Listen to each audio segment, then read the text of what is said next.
Well, good morning to everyone again this morning, and excuse my raspy voice, allergies getting the best of me, but word of the day again. And today the word that I want to look at is the word of holiness. And this word has been intriguing to me here lately as I've been studying through Leviticus and Numbers, Exodus, Leviticus, Numbers area, going through and looking at the commands of God and the preparation for the tabernacle and all the offerings that were to be put on the altar and the sacrifices, the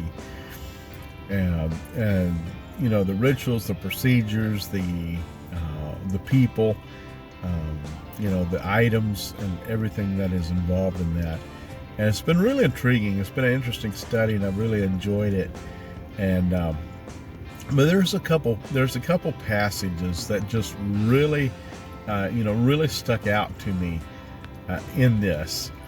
And one of the passages speaks of the altar itself, that as God was, give them the instructions on how to build this altar, and then He said, once you have this altar built, here's how I want you to anoint the altar, and here's how I want you to dedicate the altar. And there's a verse in there that just really struck me. It says, when you do this in this way, the altar will become so holy that whoever touches it will become holy. And that really grabbed my attention. And then later on, God is speaking to Moses about the sacrifices, and He speaks about the certain sacrifices, and He says, when you do these sacrifices in this way, that this sacrifice will become so holy that whoever touches the sacrifice, or in some cases they were to eat the sacrifice, and whoever eats the sacrifice will become holy. And that is a tremendous and an incredible thought to me. And the way that God is working there is an absolute an astonishment to me when I stop and really think about it. And God is a holy God, and He doesn't tolerate sin. He is given forgiveness for sin, grace over sin, power over sin, through the cross, through the blood of Jesus Christ on the cross. And it portrays His mercy in that way. But anyway, the idea of touching an altar and being so holy, and it wasn't just the altar; it was also the some of the furnishings on the inside of the tent. It was the altar outside, the brazen altar, and then inside it was the altar of incense that was so holy.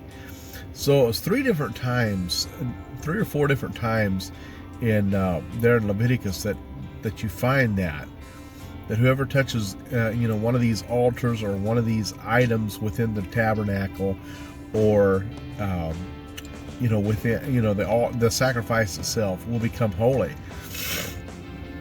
And there was another thing that actually jumped out at me that I didn't see, and that had to do with the when the ark was carried from place to place, that it was to be completely covered before it ever left the tabernacle.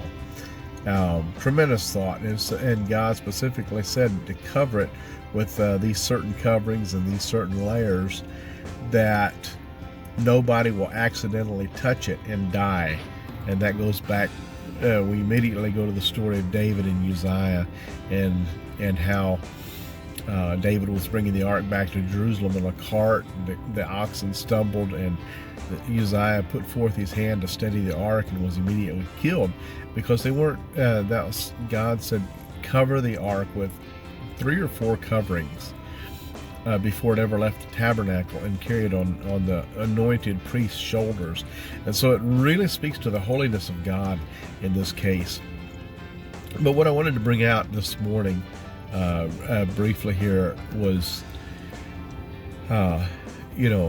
it's a call for our life. And a challenge for us in our life to live in such a holy way, in such a dedicated way, that whoever comes in contact with us walks away holy. And that's my encouragement to you, my blessing to you today is go forward, be blessed, walk in holiness, and cause those around you that interact with you to walk in holiness as well. Blessings, and y'all have a good one.